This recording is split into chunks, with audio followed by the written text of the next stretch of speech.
하겠습니다. 빌립보서 1장 19절부터 30절은 다음과 되어 있습니다. 나의 간절한 기대와 소망을 따라 아무 일에서든지 부끄럽지 아니하고 오직 전과 같이 어제도 온전히 담대하여 살든지 죽든지 내 몸에서 그리스도가 존귀하게 되게 하려 함이니 이는 내가 사는 것이 그리스도, 죽는 것도 유익함이라. 그러나 만일 육신으로 사는 이것이 내일의 열매이치되 무엇을 가질지 나는 알지 못합니다. 내가 그 두 사이에 끼었으니 떠나서 그리스도와 함께 있을 욕망을 가진 것이 더욱 좋으나 그러나 내가 육신에 거하는 것이 너희를 위하여 더 유익하리라. 내가 살 것과 너희 믿음이 진보와 기쁨을 위하여 너희 무리와 함께 거할 이것을 확실히 아노니 내가 다시 너희와 같이 있으므로 그리스도 예수 안에 너희 자랑이 나를 인하여 풍성하게 하려 함이나 오직 너희는 그리스도 복음에 합당하게 생활하라. 이는 내가 너희를 가모나 떠나 있으나 너희가 열심으로 서서 한 뜻으로 복음과 신앙을 위하여 협력하는 것과 아무 일에서든지 대적하는 자를 인하여 두려워하지 아니하는 이 말을 듣고자 한다. 이것이 저희에게 멸망의 병거여 너희에게는 구원이 방거니 이는 하나님께로부터 난 것이라. 그리스도를 위하여 너희에게 은혜를 주신 것은 다만 그를 믿을 뿐 아니라 또한 그를 위하여 고난도 받게 하심이라. 너희에게 갇힌 싸움이 있으니 너희가 내 안에 본 바요 이제도 내 안에 듣는 바라. 네, 이 시간에는 고통을 기쁨으로 열어가는 마음이라는 제목으로 말씀을 전하겠습니다. 기도드리겠습니다. 사랑의 하나님 아버지, 이 시간도 고통을 기쁨으로 여행하는 마음이라는 제목으로 들고 나왔습니다. 저희들은 날마다 주님을 믿으면서 그 속에 기쁨을 찾고 또 그 속에서 찾은 기쁨으로 인해서 세상을 즐겁게 살아가려 하지만 때로는 고통 속에 헤매이며 주님을 찾을 때가 많습니다. 그러하면 이 시간도 정말 말씀을 전할 때 저희 입술도 주관하여 주옵시고 또 잘못 전하는 말 없이 말씀 마디마디 정말 전할 때마다 그 말씀이 마음판에 새겨질 수 있도록 함께 해주실 줄 믿사오며 예수 그리스도 이름 받들어 감사하며 기도드리옵나이다. 아멘. 진짜 2019년이 시작이 어제인 것 같은데 벌써 9정도 오늘이 마지막 날 아닙니까? 근데 정말 우리가 많은 지난해도 그렇고 금년에 접어들어서도 그렇고 세상이 뒤숭숭하고 어느 것이 진짜인지 어느 것이 가짜인지 모를 사람들이 마음을 뒤흔들어 놓는 정말 온갖 이상한 것들이 세상을 많이 지배하고 있습니다. 이런 환경에서 우리가 사람들 때로는 이런다. 에이, 소망이 없어. 이 나라에서는 소망이 없어. 우리는 살 소망이 없어. 이렇게 말합니다. 그런데 이 나라에 소망이 없는 것이 아니고 어디에 가도 믿음이 마음이 없고 하나님을 믿는 그 마음이 없으면 어디에 가도 이 세상은 살아가는 데가 다 똑같다 이거라. 우리 중국에서도 오시고 나는 북한에서 왔고 여기 한국에서도 사시지만 어디에 가도 똑같지 않아요. 세상을 살아가는 데는 다 똑같습니다. 내가 재물을 많이 가져서 좋은 것이 아니라 가진 사람은 많이 가져서 걱정이고 없는 사람은 없어서 걱정이고 이렇게 세상을 살아가는데 고통은 항상 뒤따르더라 이겁니다. 그런 고통 속에서 세상을 살아가는 것이 사람이고 그 고통 속에 기쁨을 찾는 것이 우리 믿음의 자녀들이더라 이겁니다. 우리 스펄전 목사님은 말씀하시기를 고통 속에 고통이라는 그다란 보자기 속에 기쁨이라는 이런 큰 물건이 들어있다고 이렇게 이야기를 했습니다. 그러니까 우리가 고통을 감수하면서도 그 고통이 뒤편에 서 있는 정말 우리에게 주실 주님의 그 축복이 얼마나 즐겁고 기쁩니까? 그 기쁨은 형용할 수가 없다 이것이요. 그래서 우리가 그 기쁨을 맛보기 위해서 이 밤에도 이렇게 남들은 다 씻고 좋은 일 하고 있는데 이 밤에도 이렇게 주님 전을 찾아서 우리가 하나님 말씀을 듣고 또 하나님 말씀 속에 기쁨을 느끼고 이렇게 하고 있지 않습니까? 그래서 우리는 모든 사람들은 날마다 즐겁고 기쁨만을 꿈꾸지만 우리에게 그렇게 기쁨과 희망찬 일만 있던가요? 그렇지 않습니다. 살아가느라면 가정적으로 놓고 봐도 우리 가정에 사는 거는 그저 평등하게 사는데, 우리 자식이 어디 가서 좋은 학교를 졸업하고 미래는 어떻게 살아야 되겠는데, 우리 남편이 또 어떻게 발전을 해서 어떻게 돼야 되겠는데, 내 집은 어느 만큼 큰 것을 쓰고 살아야 되겠는데, 에?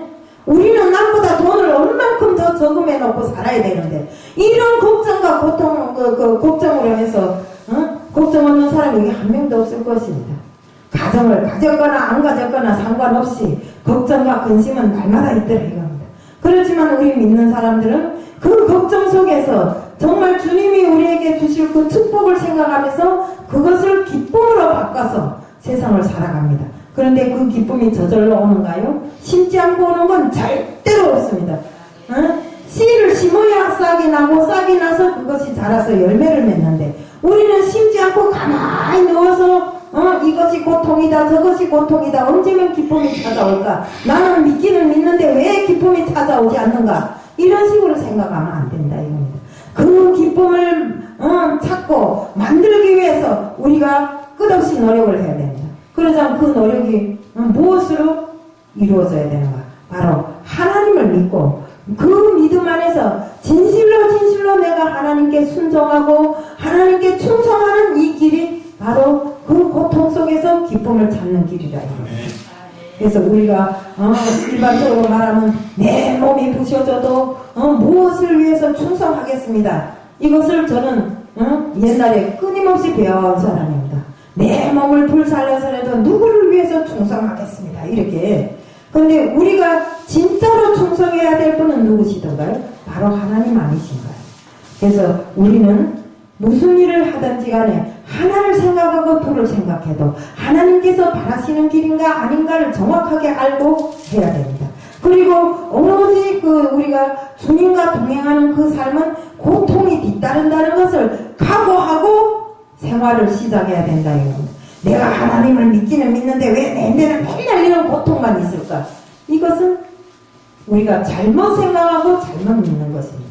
바로 그 고통 속에서 내가 헤쳐나가야 될 길, 하나님이 나를 연단해서 정말 연단한 다음에 그 뒤에서 주실 그 큰 축복을 생각하면서 끊임없는 연단 속에서 연단을 받으면서도 그것을 기쁨으로 참고 넘길 때 우리에게는 새로운 기쁨이 찾아오고 새로운 낙이 오더라 이겁니다.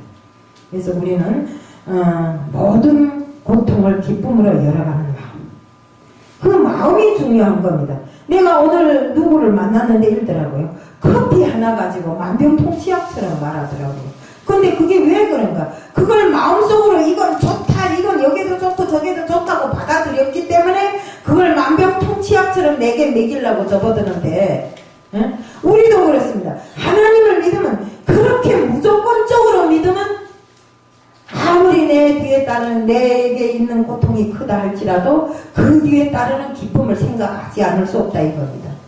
그래서 우리가 정말 무조건적인 믿음으로 하나님을 믿을 때 우리에게 찾아오는 기쁨은 더없이 큰 것이라는 것을 말씀드리지 않을 수 없습니다. 그래서 우리가 정말 고통하면 너나없이 많은 고통 중에서도 그 고통을 기쁨으로 열어가는 사람들이 바로 우리 그리스찬이라는 것, 바로 믿음의 자녀들이 고통을 기쁨으로 열어가는 사람들인 것만큼 언제나 같이 하나님의 말씀을 기본으로 해서 정말 세상을 살아가는데 말씀에 어긋나는 일은 하지 않는 방향에서 하고 정말 말씀에 있는 그대로 살기 위해서 무진애를 쓸 때 그 고통이 사라지고 대신에 기쁨이 찾아온다 이겁니다. 우리 가나안을 찾아가는 정말 이스라엘 백성을 보세요. 하나님께서 정말 애굽에서 그토록 고통을 당하는 가나안 이스라엘 백성을 정말 풍부한 가나안으로 보내기 위해서 출애굽시켰는데, 모세를 통해서 출애굽시켰는데 자기들이 출애굽에서 나와보니까 광야 생활을 40년간 하는 동안에 보니까 애굽에 있을 때보다 못한 것 같아요. 하지만 그 애굽에 있을 때보다 못한 그 일이 어디에서 출발했는가? 바로 자기들 자신이라 이겁니다.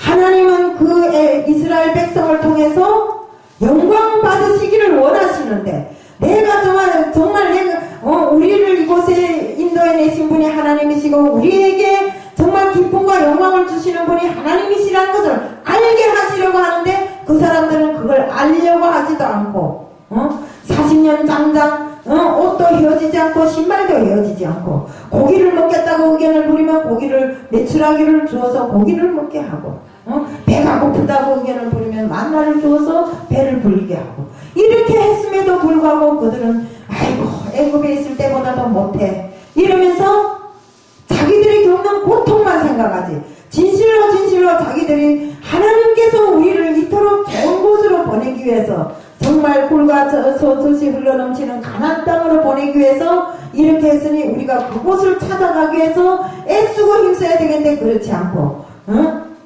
우상을 만들어 섬기면서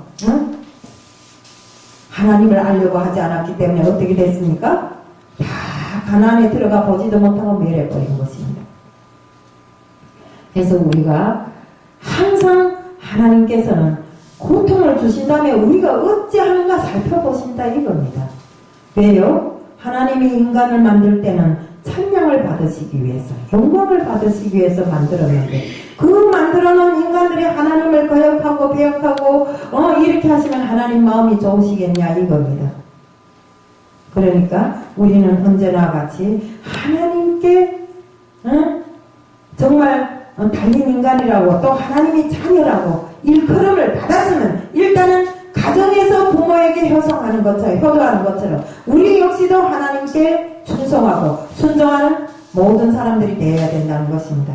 그리고 비록 고통이 우리를 짓눌린다 할지라도 하나님의 말씀으로 이겨나가고 그 말씀 뒤끝에 하나님께서 그랬잖아요. 항상 우리에게 두드리라. 그러면 열릴 것이요. 외치라 했어요. 외치라 하면 정말 하나님을 위해서 하나님께 부르짖으라 했습니다. 그걸 준다고 했습니다. 근데 우리는 두드리지도 않고 부르짖지도 않고 찾지도 않고 이렇게 하다 보니까 이것도 고통이요 저것도 고통이요. 그래서 요즘에 우리가 몇 명이 많지는 않지만 몇 명이 모여서 기도도 하고 정말 하나님을 간곡히 찾고 두드리고 이렇게 합니다. 그러니까 어딘가 모르게 일이 되는 것 같은 그런 기분이 드는데 저 오늘 친척집에 갔어요. 그래서 친척집에 갔다가 집에 가려고 이렇게 생각하는데 갑자기 무슨 막 천둥 같은 소리가 드는데 야 이 게으른 종아 네가 누워 자자 좀 더 자자 하면 니한테 궁핍이 강도같이 오고 가난이 군사같이 오는데 네가 지금 앉아서 뭐하고 있는가 하는 겁니다. 그래서 할 수 없이 배낭 메고 또 여기로 왔어요. 와서 아까 와서 기도를 한참 하고 우리가 이렇습니다. 정말 고난 뒤에 주님이 주실 큰 축복을 생각하고 정말 우리는 모든 것을 기쁨으로 이겨나가면서 생활하자는 것을 말씀드리면서 오늘 말씀을 마칩니다. 이상입니다.